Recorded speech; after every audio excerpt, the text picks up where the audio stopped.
今儿咱唠一个平时大家买的时候遮遮掩掩，用的时候又嫌这嫌那，但关键时刻绝对能保命的小玩意儿——避孕套。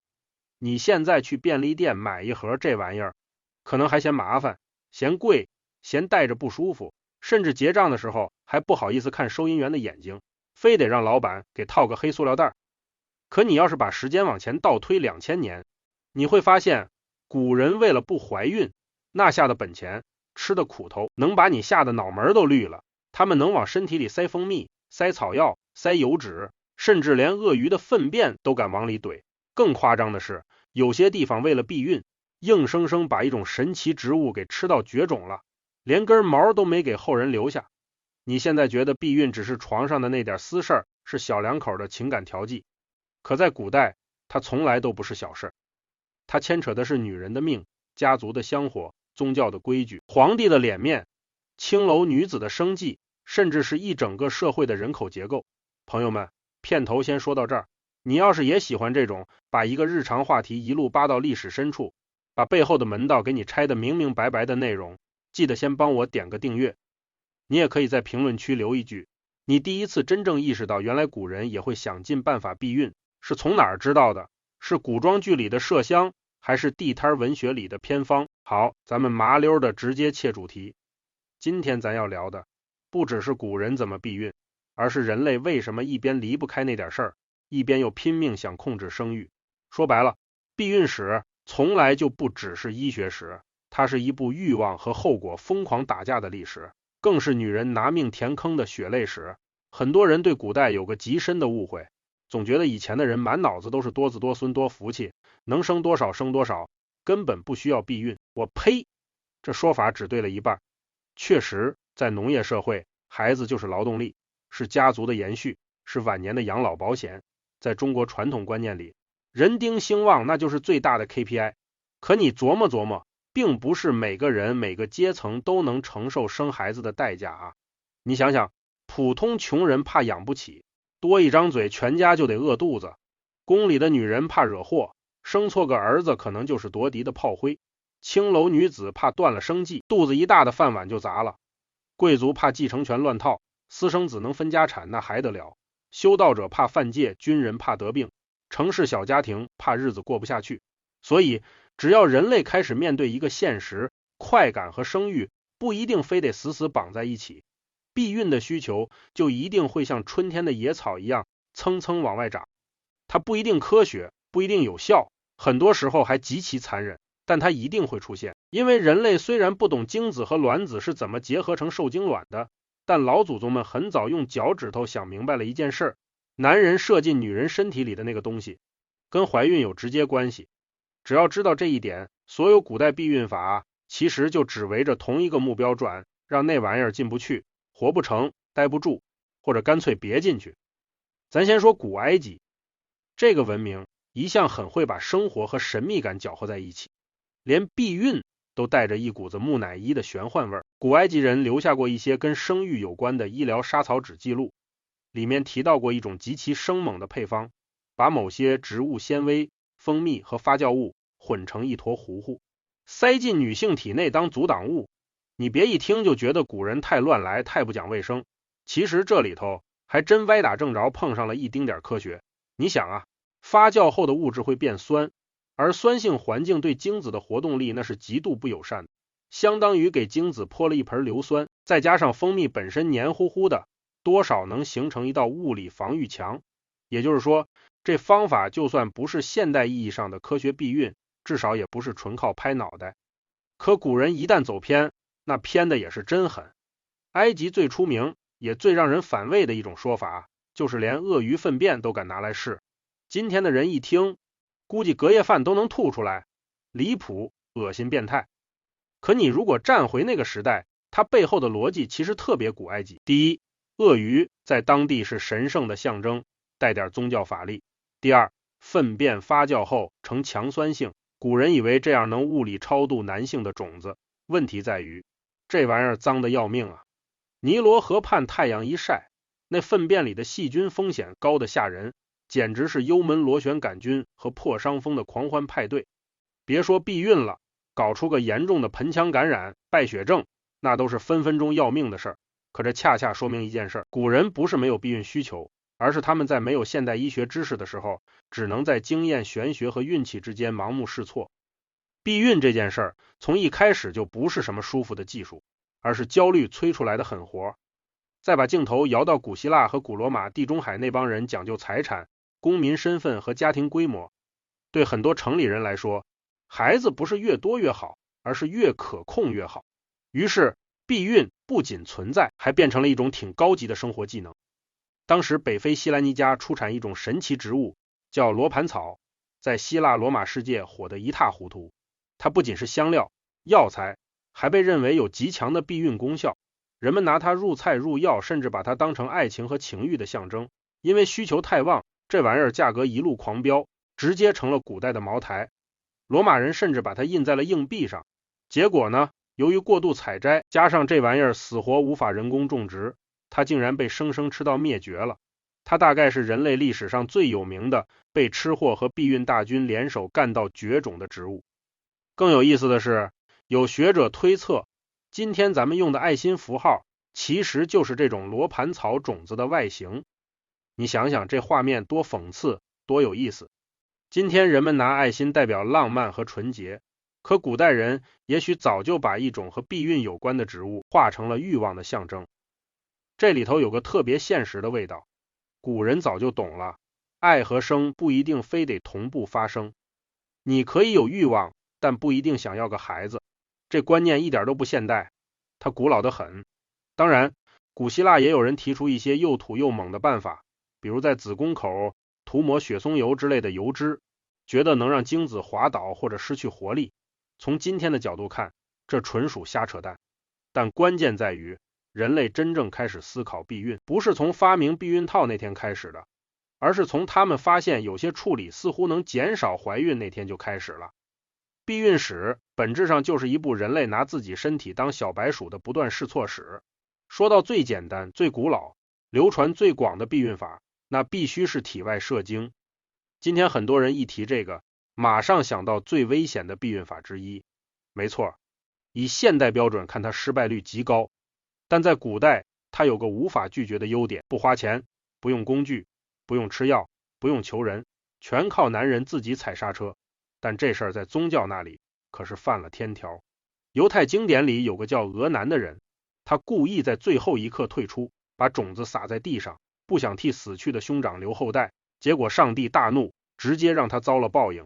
后来西方甚至拿他的名字来代称这种行为，甚至衍生出了手淫的医学旧称。你看，从这里开始，避孕就不只是技术问题了，它变成了道德问题、宗教问题。只要一个社会强调后代，强调神的安排，任何把性和生育拆开的行为都可能被放大成罪。中世纪欧洲的教会就顺着这个逻辑，把避孕死死钉在耻辱柱上。他们希望性行为最好发生在婚姻里，且必须是为了生孩子，敢为了爽而避孕，那就是下地狱的罪名。可制度是死的，人是活的啊！你总不能要求所有夫妻每次都敞开来生，更不可能要求穷人、寡妇、妓女全都不需要避孕。于是现实世界长出了自己的地下黑市。在欧洲，真正掌握避孕和流产知识的，往往不是大学里那些只会放血疗法的男医生，而是民间的产婆和懂草药的老妇人。问题就出在这儿，这种女性掌握的身体知识，一旦和教会权威冲突，很容易被打成邪门歪道。后来欧洲猎巫运动最疯狂的时候，很多产婆和懂药草的女人，恰恰是最容易被绑上火刑架的一群人。他们因为掌握了生育的开关，而被视为威胁。教会说他们是和魔鬼做交易的女巫，其实骨子里就是男权社会对女性身体控制权的极度恐惧。历史上很多时候，避孕之所以被压制，不是因为它不存在，而是因为有人不想让普通人，尤其是女人，太自由地掌握自己的身体。咱们再把镜头拉回中国，很多人觉得中国古代满脑子传宗接代，压根没避孕这回事儿。拉倒吧，只要你把场景换一换，就会发现中国古代最需要避孕的是两种人：皇宫里的宫女和青楼里的姑娘。先说皇宫，皇帝女人多，但不是谁都能随便怀上龙种的。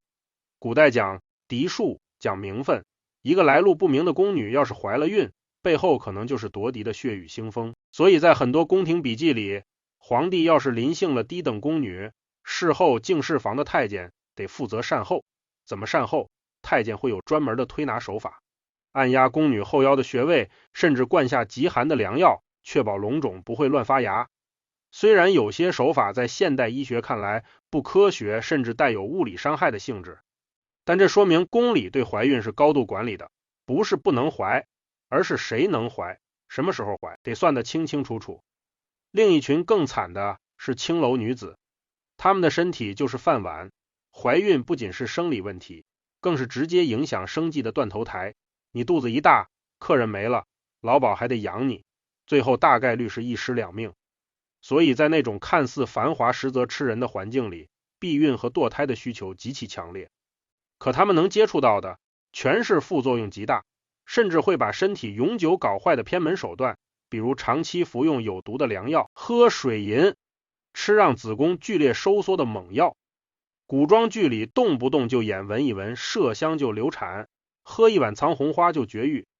其实很多时候不是科学避孕，而是粗暴的事后流产或者干扰女性内分泌。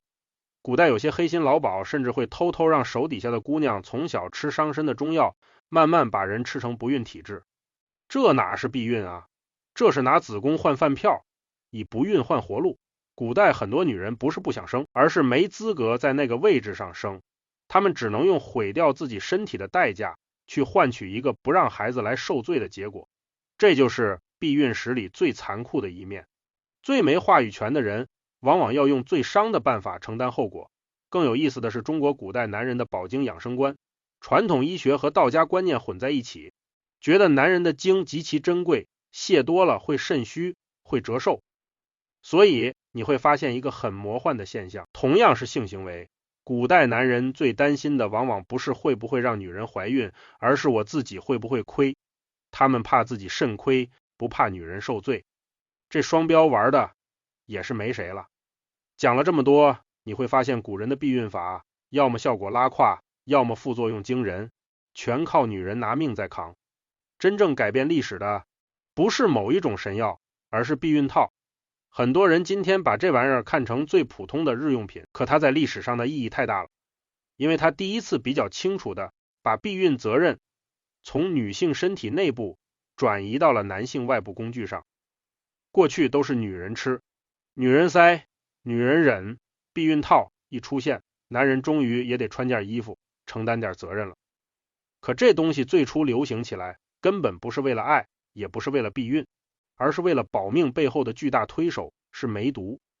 15世纪末，梅毒在欧洲大爆发，把所有爱玩的人都吓尿了。这病可不是感冒发烧，它会烂鼻子、烂脸、烂骨头，把人搞得面目全非，最后痛苦的死掉。对那个时代的人来说，这就是欲望的终极噩梦。以前怕怀孕，顶多是养不起，梅毒一来，连命和脸都得搭进去。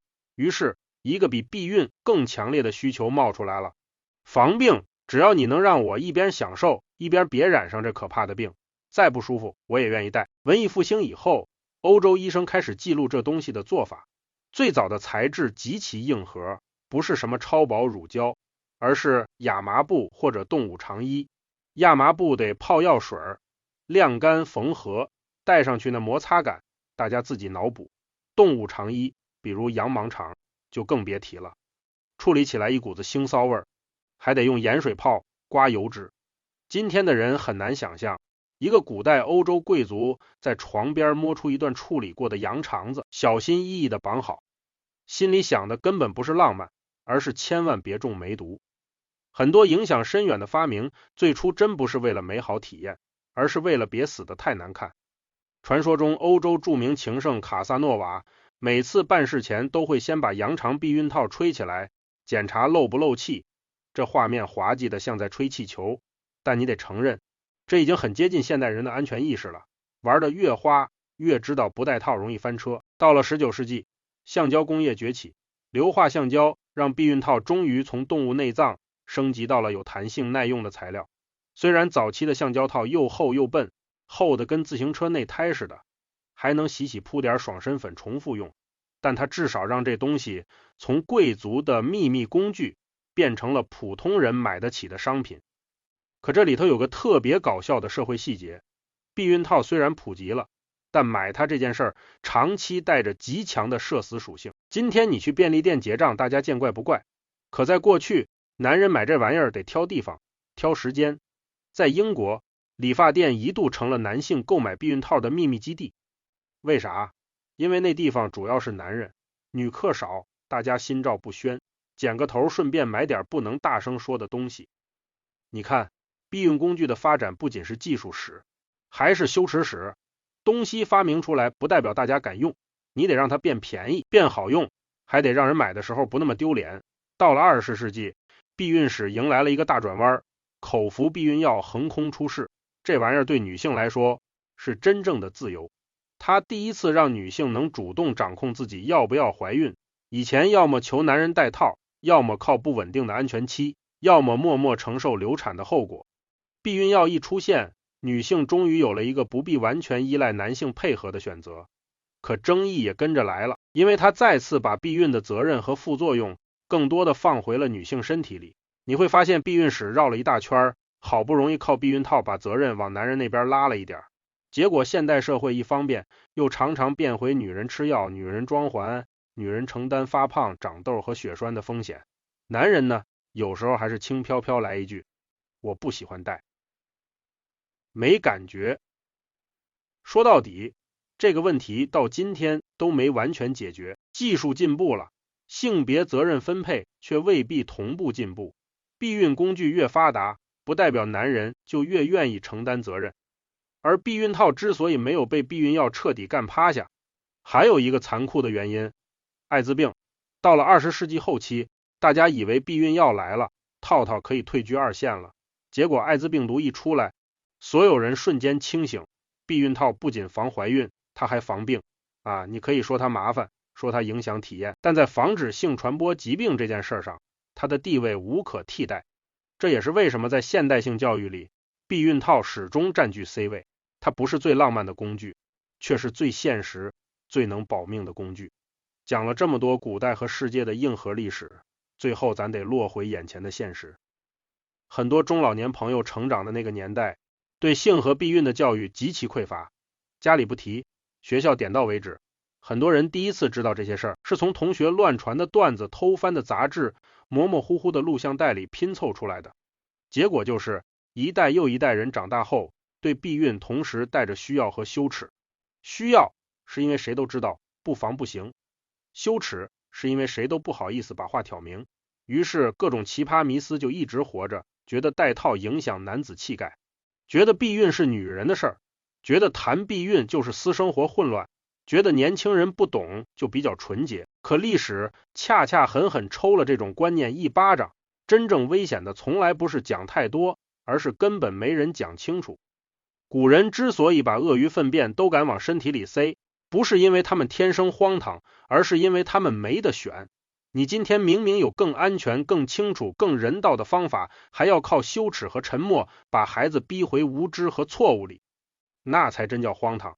很多父母老师一提到性教育就紧张，怕教了孩子就会去试。可历史把答案写得明明白白，无知从来不会让人更纯洁，只会让人更容易受伤。你不讲避孕，孩子也会长大，也会有欲望。区别只在于他到时候手里拿的是科学工具，还是偏方谣言，脑子里装的是责任，还是侥幸。避孕从来不只是防止怀孕这4个字，它后面牵着的是同意，是责任，是关系，是身体边界，是对自己和别人最起码的尊重。一个成熟的社会不该把避孕当成下流话题，而应该把它当成基本常识。人有欲望，人会犯错，人也会在没有准备好的时候发生关系。你若什么都不教，只会喊一句不可以，最后受伤的往往是最缺信息、最没有防备的人，尤其是女性。历史上，女性已经替所有人承受太多了，从古埃及的糊糊，到欧洲的草药，到中国青楼的良药，再到现代长期吞下激素副作用，代价几乎都是女人在扛。如果你今天还把避孕视为女人自己的事儿，那这一整部血淋淋的历史，你算是白看了。说到最后，你会发现避孕史其实特别像一面镜子，它照出来的不只是人类多会发明工具，更照出一个社会怎么对待欲望，怎么对待女人，怎么对待责任。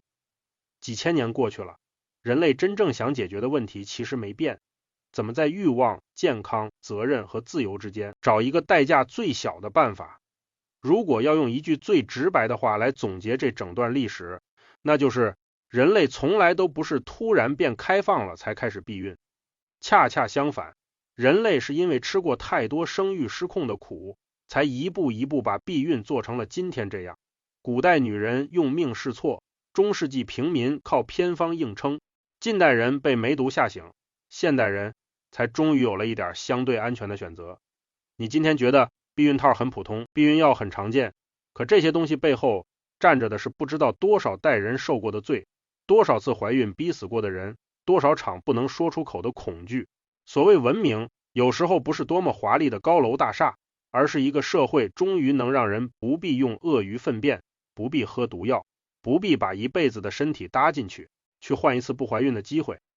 真正成熟，不是装作欲望不存在，也不是把所有后果都推给一个人去扛。真正成熟是知道人性本来就复杂，所以要提前准备，要把知识讲明白，把工具放到手边，把责任分摊清楚。历史绕了这么大一圈，最后教会我们的可能就是这件最简单的事儿。快感可以很短，后果往往很长。古人没有办法，所以只能乱试。今天我们有办法，就别再装糊涂了。人类避孕史最漫长的一刻，其实就浓缩成一句话：别等出事了再补。真正聪明的人都是先挡住再说。好了，今天这段就讲到这儿。愿你下次去便利店买那盒小方块的时候，能想起很久很久以前，有人拿命在试错，有人把植物吃到绝种，也有人为了让这层薄薄的橡胶走进普通人的生活，扛过了无数偏见与嘲笑。就咱们下回接着唠。